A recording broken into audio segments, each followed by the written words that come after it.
I knew Thanksgiving would be uncomfortable, but I didn't expect my father to look me dead in the eyes, right in front of the entire family, and say, "Haley, if you can't get your life together, maybe you should go live in the streets."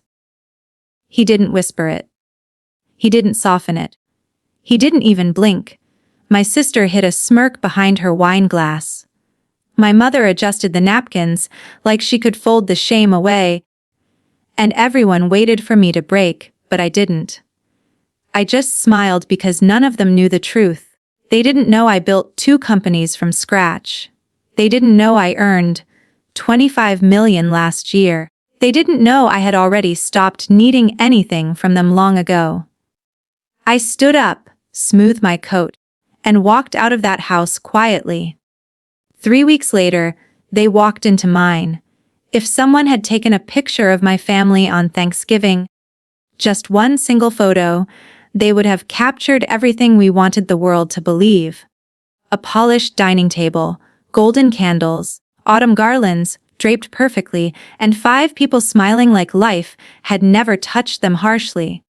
But pictures lie, and my family lived inside a lie so long they forgot it wasn't real. My name is Haley Monroe, 31 years old, founder of 2 automation startups, owner of 3 properties, a woman who built her life from nothing but grit and late-night dreams. But to my parents, I was still the girl who never lived up to her potential. The girl they spoke about with sighs, not sentences. My father, Thomas, ruled the household with expectations carved in stone. My mother, Evelyn, upheld them with practiced grace. Together, they crafted a world where everything had to look perfect, even if it meant breaking me to keep the illusion alive. My younger sister, Lily, was the centerpiece of that illusion. Perfect posture, perfect smile, perfect life. If she tripped, they blamed the floor. If I tripped, they blamed me. I lost count of the times I overheard my mother whispering to guests, "Lily is destined for something special. Haley, oh, she's independent. She explores. Explores as if my entire career was a gap year." I refused to end. The truth is, I stopped needing their validation a long time ago. But children, no matter how old, remember the shape of the wounds their parents carve into them. And I remembered mine clearly. Growing up, I was the kid who preferred the garage to the living room. I'd take apart radios, computers, entire appliances if no one stopped me. At 12, I hacked together a functional home automation system using scrap parts. My dad unplugged it and said, "Cute hobby. Now do something real." I learned early that I wasn't what they wanted. But I hadn't learned until Thanksgiving that I wasn't anything to them at all. As I sat at the far end of the table that night, barely within the warm glow of the chandelier, I watched the conversation circle around Lily like orbiting planets. "Your boutique looks stunning, sweetheart. The expansion will be wonderful. You've always had such talent." Meanwhile, my mother glanced at me only to pass the cranberry sauce. Then my father cleared his throat, leaned back in his chair, and looked directly at me. His gaze was heavy, like he'd been waiting for this moment. "So Haley," he said, voice sharp enough to cut through the chatter, "still drifting around, still trying to figure out what you're doing with your life." The room fell quiet. Lily sipped her wine. My mother adjusted a napkin like she could arrange the discomfort away. I opened my mouth, but my father wasn't done. "Honestly, if you can't get your life together, maybe you should go live in the streets." He didn't blink. He didn't hesitate. He didn't care. And for the first time, I didn't feel pain. I felt clarity. Pure, icy, crystalline clarity. They had never seen me. They never intended to. So I stood, smoothed my coat, and said quietly, "Thank you for dinner." I walked out of that perfect staged home and into the cold November air, not realizing yet that walking away was the moment everything started changing. 3 weeks later, they would walk into my world. 3 days after Thanksgiving, the silence in my penthouse felt heavier than usual. Austin's skyline stretched across the windows, neat, bright, alive, while I moved through my home like someone drifting between two worlds.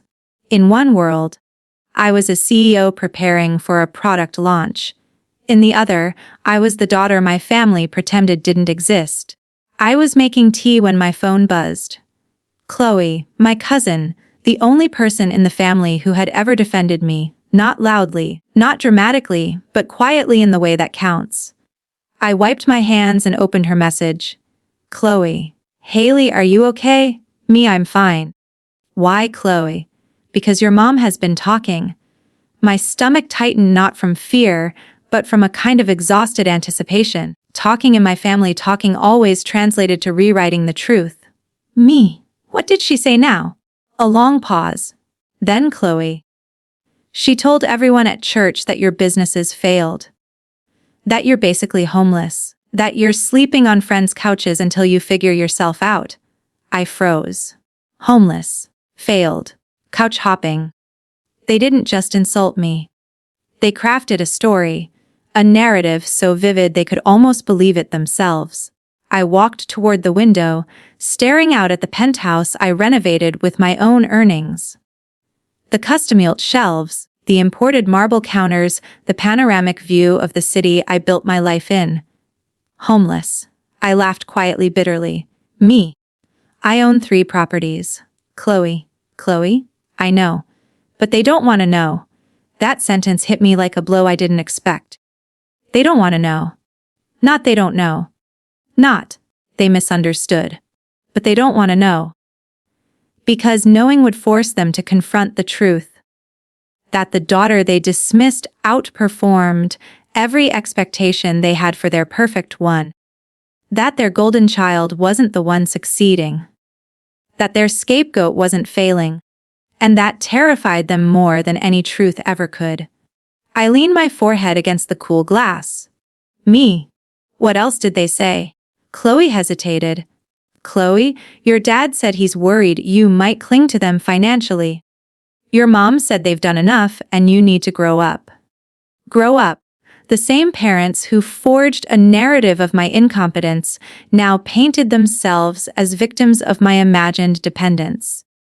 My chest tightened not from hurt but from insult. And as if the universe wanted to twist the knife deeper, Chloe sent one more message. Chloe, also Lily's boutique, it's struggling badly. Your parents said they're exploring funding options. I think they're planning something. Funding options. I knew exactly what that meant. In my family, funding options meant find someone to blame. Find someone to use. Find someone whose name could take the fall. And the person they always reached for was me. The daughter they belittled. The daughter they discredited. The daughter they privately depended on while publicly dismissing. I walked into my office and sat at my desk, fingers tapping slowly against the wood. They threw me out and immediately turned me into a tragedy. They humiliated me and immediately turned me into a burden. They rejected me and immediately turned me into something they could reuse. But this time something in me hardened. A decision formed, not loud, not dramatic, but cold and sharp like a blade forged in quiet fire. They wanted a story where I was the failure. They wanted a myth where they were the heroes. They wanted a world where I stayed small, but myths collapse and lies unravel. 3 days after Thanksgiving, my parents rewrote my story. 3 weeks later, I would rewrite theirs. The Monday after Thanksgiving began like any other. Meetings stacked on my calendar, product updates to review, investor calls waiting. My world was moving fast, structured, alive. Nothing like the stagnant, suffocating version of me my parents liked to imagine. Around noon, I stepped out of a meeting and checked my inbox. That was the moment everything changed. A new email blinked at the top. Subject verification required. Guarantor authorization urgent from Sinclair and Weber Law Group. Guarantor for what? Curiosity tugged at me, but when I clicked the message and saw the first line, the air left my lungs. This notice is to confirm your status as guarantor for the $480,000 renovation loan approved in 2021. I kept reading. Attached is the signed agreement including your signature as financial guarantor. My signature. A cold whisper slid down my spine. I downloaded the file, opened the scan, zoomed in. There it was. Haley Monroe, written in a shape that tried to mimic mine, but missed the rhythm. The strokes were wrong. The curve of the Y, the slope of the M. Someone had studied my signature, but didn't understand it. They didn't need to understand it. They just needed it to look believable. My hands went numb. It wasn't a mistake. It wasn't miscommunication. It wasn't oversight. It was forgery by someone who had access to documents with my signature on record. Someone close. Someone who assumed I wouldn't fight back. I stared at the screen. Pulse hammering. The taste of betrayal thick on my tongue. My parents wouldn't. Would they? No, actually. Yes, they would. They would absolutely use my name if it benefited Lily. I scrolled again. Use of funds. Boutique expansion Lily Monroe. The room spun for a moment. The boutique they bragged about. The boutique they said Lily built with her own talent. The boutique they used to praise her, as the successful one was built on my name. My signature, my creditworthiness without my knowledge, without my consent, without a single conversation. And now the loan was entering risk of default, meaning I would be legally pursued as the guarantor. Meaning my assets could be targeted in recovery.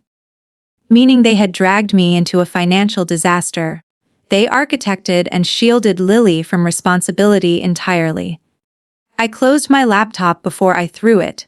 My breath came slow and deliberate, not shaky, not panicked, controlled, because this wasn't new. It was simply the first time I had proof. I dialed the number at the bottom of the email. A woman answered politely. I introduced myself. She confirmed the documents, confirmed the signature on file, confirmed the outstanding balance, confirmed the risk of default. Her voice softened when she asked, "Do you believe your signature was used without consent?" A pause. Me, yes. She exhaled like she wasn't surprised. It happens more often than you'd think, she said. Well, send over everything you need to dispute it legally, but you should speak to your attorney as soon as possible. I ended the call and immediately dialed Daniel Briggs, my lawyer, the same one who handled my acquisitions and intellectual property filings. He picked up on the second ring. Daniel, Haley, you sound not like yourself. Someone forged my signature on a $480,000 loan. A beat of silence. Sharp, heavy. Daniel, send me everything right now. Within 10 minutes, we were on a video call. Documents spread across both our screens. Daniel's brows knit together deeper and deeper as he clicked through each file. Daniel. This wasn't sloppy. This was deliberate. Me? I know who did it. Daniel, then you know this won't be easy. Me, I'm not looking for easy. He studied me for a long moment, long enough to see the resolve settling in my eyes. Daniel, are you prepared to escalate this fully, including criminal implications? Me, they've been rewriting my life for years now. They've tried to write it in my name. Yes, I'm ready. He nodded, voice steady. Daniel, then we start tonight. And we did. While my parents were probably telling someone that I was lost or struggling, I was gathering evidence. Screenshots, dates, handwriting discrepancies, financial trails. Every truth they buried was clawing its way to the surface. They thought they could use me again. They thought I was still the girl desperate for approval. They thought forging my name would be just another secret they could hide beneath a polished family photo. They had no idea who I had become, and they had no idea that this time I wasn't walking away quietly. Over the next 2 days, Daniel and I unraveled the truth thread by thread, each discovery tightening something inside my chest. Not grief, not shock, but a quiet rising determination. The kind that doesn't scream. The kind that sharpens. By Wednesday morning, Daniel called again. I answered on the first ring.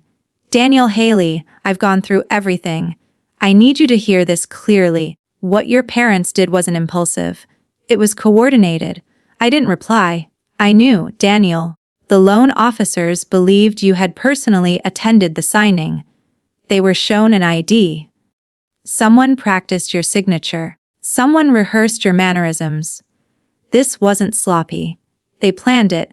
I closed my eyes, letting the truth settle, not like a wound, but like armor. Me. What happens now? There was a long silence on his end. Daniel, if the loan continues sliding, the lender will look for a financially stable guarantor to assume responsibility. If you take over the debt strategically, you can gain control of the asset tied to it.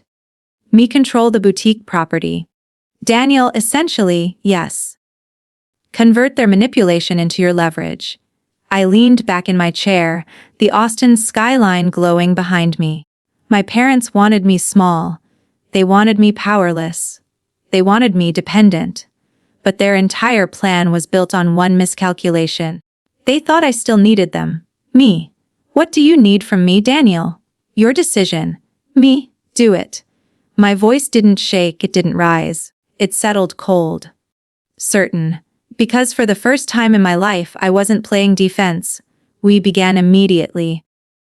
Daniel drafted formal letters challenging the signature, a legal request for authentication records, and a preliminary alert to the lender about potential fraud. But alongside that, quietly, discreetly, we initiated the process to position me as the acquiring party when the loan inevitably defaulted. While my parents lived in denial, we worked with precision, financial analysis, ownership structures, future sales scenarios, lease term options, exit calculations. Every document they forged became another piece of evidence strengthening my position. Oddly, I felt calm, almost eerily calm. Pain reacts, clarity plans, and I was done reacting. That night, while reviewing a spreadsheet of projected losses Lily's boutique had racked up, I caught myself whispering aloud. You should have left me out of your mess because that was the truth. I hadn't asked for this. I hadn't sought revenge. I hadn't wanted anything from them. Not money, not attention, not redemption. All I wanted was distance. But they built a bridge made of lies and expected me to carry their weight across it. Not this time. Around 11 p.m., my phone buzzed again. Daniel, one more thing. The lender is concerned. They've already flagged the loan as unstable. It's slipping faster than expected. Me, meaning, Daniel, you could gain controls sooner than we planned. I nodded, absorbing the shift.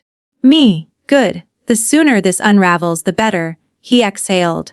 Maybe in relief, maybe in disbelief.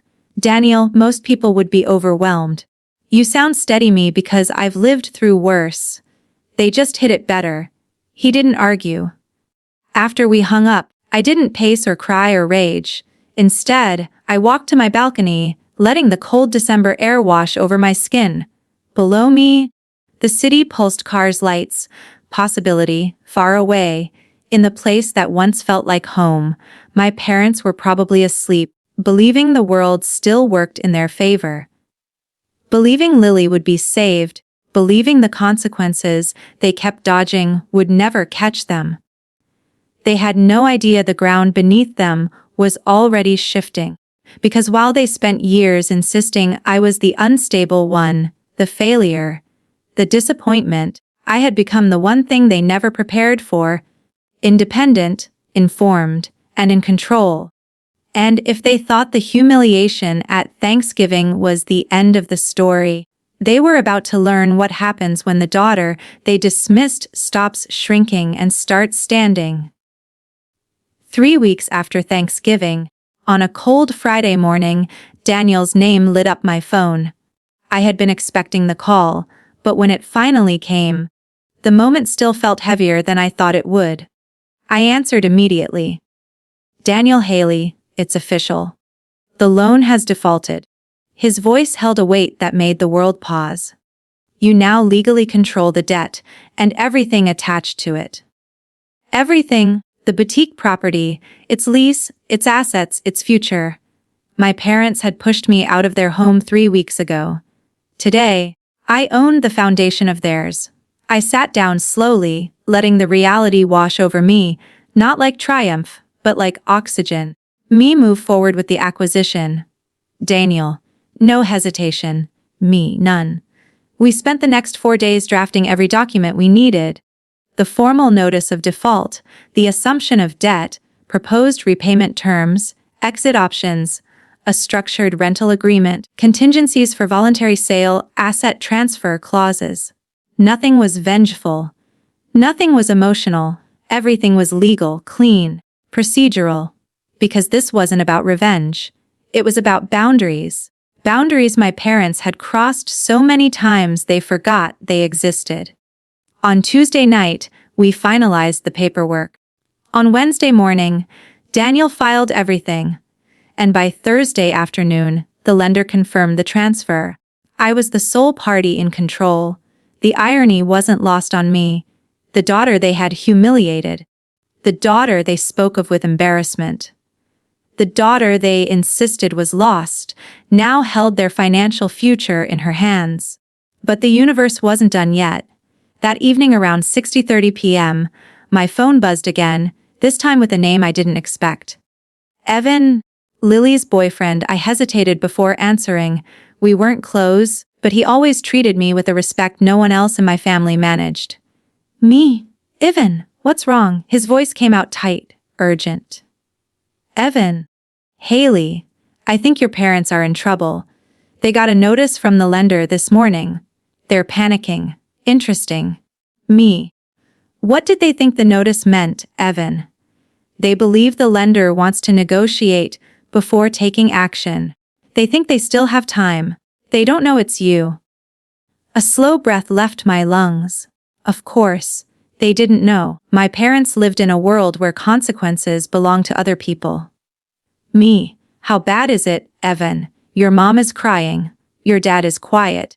Lily hasn't spoken all day. Haley, they're terrified.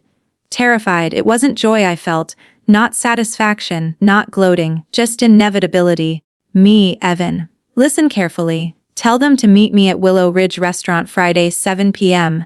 He swallowed audibly. Evan. They think the lender will be there. Me. Good. Let them believe that. Another pause. Evan. Haley. Are you sure about this? Am I sure? 3 weeks ago, my father looked me in the eyes and told me to go live in the streets.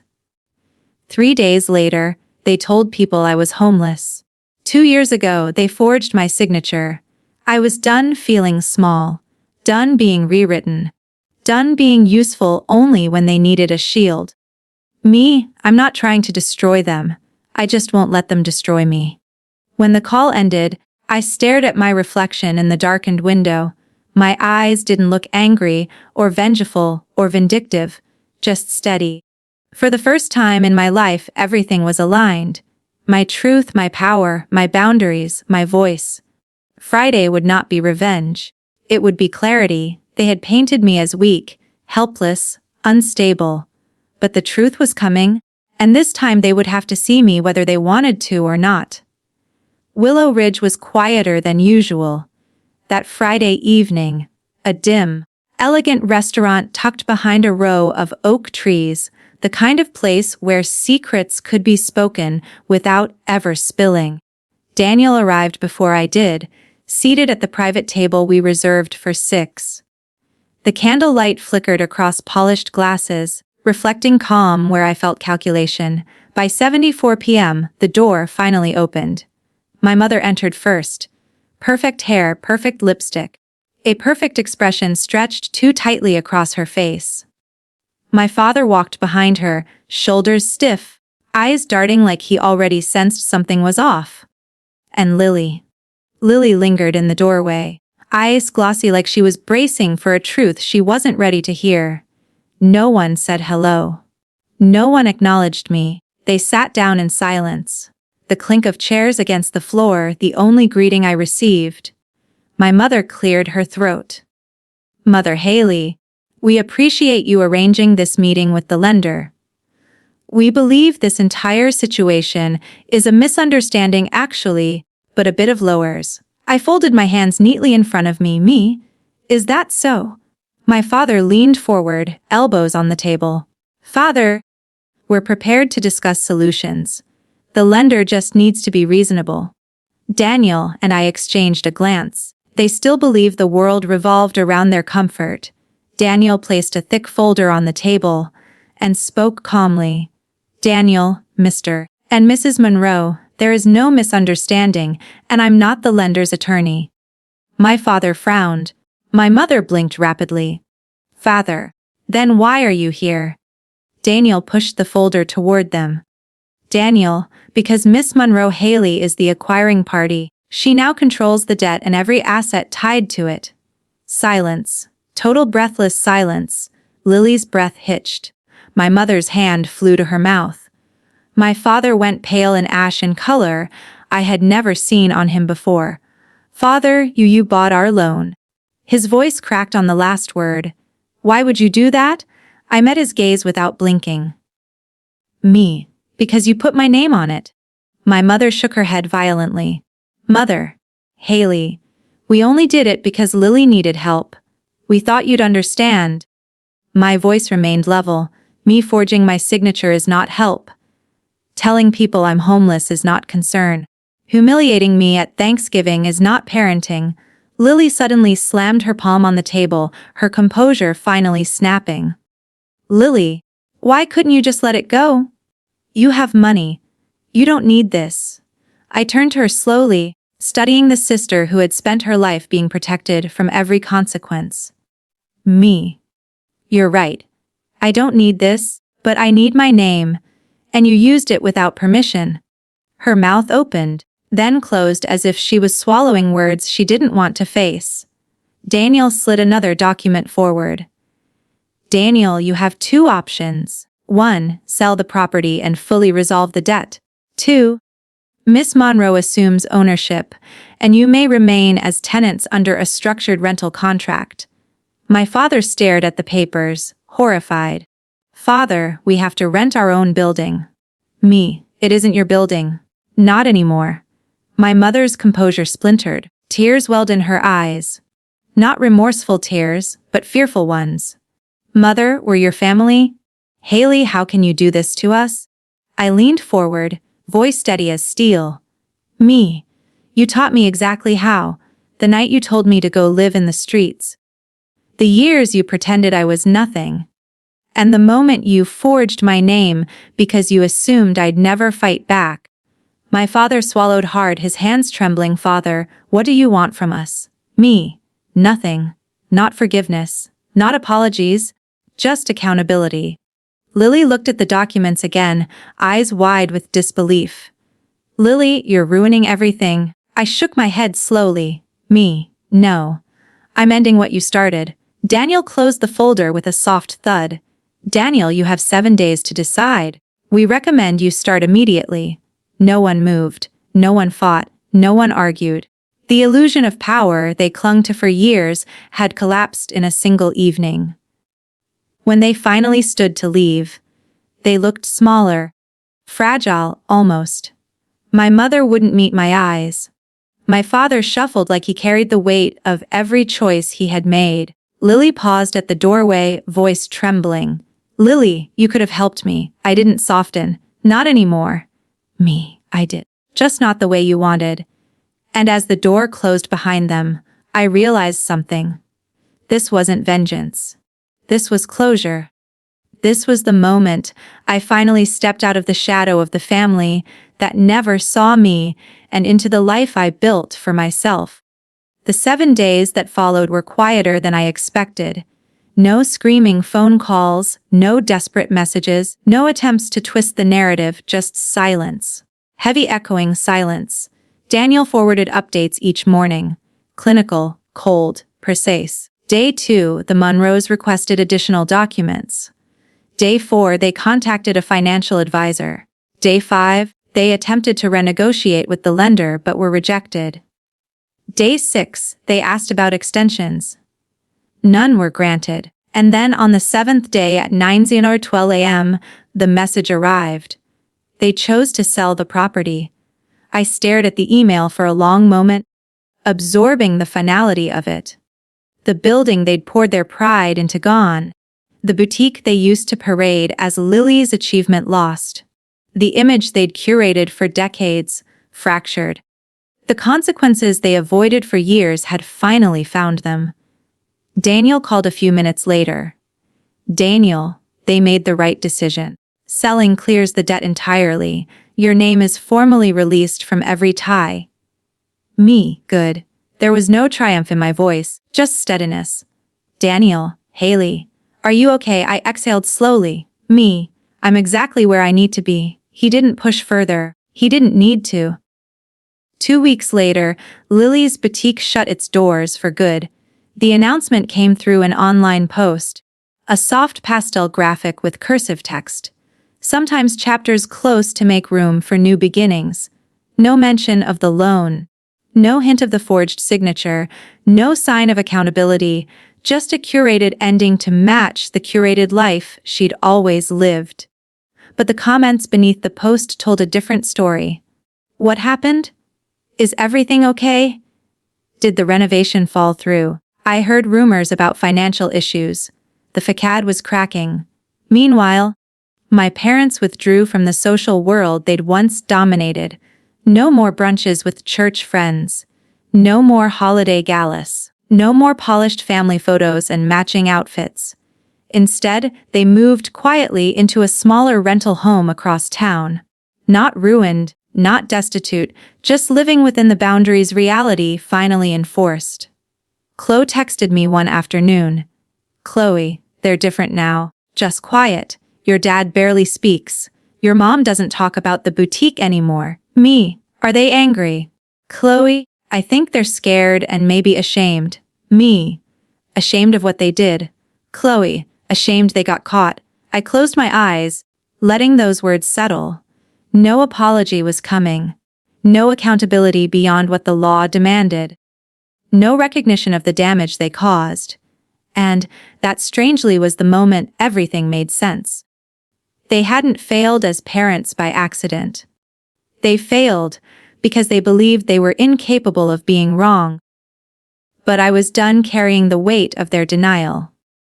One evening, as winter settled over Austin, I walked along the riverfront alone. The air was crisp, the city lights shimmering on the water. For the first time in a long time, my chest didn't feel tight. I felt free. Not because I won, not because their lives had crumbled, not because the debt was gone, but because I finally understood something I had ignored for years. Healing doesn't come from punishing the people who hurt you. Healing comes from choosing yourself after they do. My family's collapse wasn't my victory. My clarity was. They taught me to silence myself. I learned to speak. They taught me to shrink. I learned to stand. They taught me love was conditional. I learned love doesn't have to be earned. Walking along the water, I whispered into the cold air. You tried to define me. You tried to limit me, but you never knew me. The wind carried the words away, but the truth remained. The story they wrote about me had ended, and the one I was writing for myself was finally beginning. Winter settled slowly over Austin, softening the city's edges with cool air and early sunsets. My life, meanwhile, shifted into a stillness I had never known before, one without the constant background hum of trying to earn approval that was never mine to begin with. Work flourished. My teams thrived. My days filled with clarity instead of second guessing. Yet, the strangest part wasn't the success. It was the silence. A silence that no longer hurt. Some evenings I'd stand on my balcony with a cup of tea, watching traffic move like a glowing river below. And I'd wonder, did my parents ever think about me? About what they said? About the signature they forged? About the story they told? Maybe they did, maybe they didn't, but their reflection was no longer my responsibility. A month after the confrontation, I received a message from Chloe. Chloe, just checking on you. Heard your parents are adjusting. Me adjusting, Chloe? Yeah. Your dad works part-time at a hardware store. Your mom volunteers at the community center. They're quieter now. Softer. I think I sat with that for a moment. Not angry, not vindicated, just reflective. Me. Are they okay, Chloe? They're surviving. But they're not the same people they were. Me. Maybe that's a good thing, Chloe. For them or for you. I smiled faintly. Me. Both. Because growth doesn't always look like success. Sometimes it looks like the collapse of illusion. My parents had spent their lives crafting a picture-perfect narrative, one that erased anything that didn't fit. Losing the boutique, losing the property, downsizing, it didn't destroy them. It humbled them. And humility, even late, is a beginning. But I wasn't waiting for them to change. I wasn't holding space for a reunion I no longer needed. Forgiveness wasn't the goal. Closure wasn't a door they needed to unlock.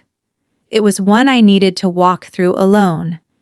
I poured myself into things that mattered. I expanded one of my startups into a training program for young women in tech, girls who reminded me of myself at 14, building code in secret, hoping someone would see the spark even if their families didn't. I took weekends off, something I'd never allowed myself before, and visited places I'd always postponed. A cabin in Colorado, a quiet lake outside Dallas, the art museum downtown. I surrounded myself with people who valued truth, kindness, accountability, people who didn't need me to shrink so they could shine. My life wasn't perfect, but it was mine. One night, sitting at my desk writing a proposal for a new AI tool, I paused and looked around my apartment, the plants I kept alive, the paintings I'd collected from local artists, the notes taped to my wall with ideas scribbled in messy cursive. And it hit me. This is the home I built. Not the one I fled. Not the one that rejected me. The one I chose. My parents once told people I was homeless. In some ways, I had been, but not in the way they meant. I had been homeless inside their expectations. Homeless inside a family that never made room for me. Homeless inside a narrative where I could only be small. Now I had a life with walls I built myself. A door I could close. A space where nothing needed to be proven. I whispered into the quiet, I'm home now. Months passed and I didn't see my parents. Maybe one day I will. Maybe we'll talk. Maybe we won't. Either way, I'm not waiting. Because the opposite of rejection isn't acceptance. It's freedom. Freedom to define yourself without apology. Freedom to leave behind stories written by people who never learned your truth. Freedom to walk away and never look back. Not in anger, but in peace.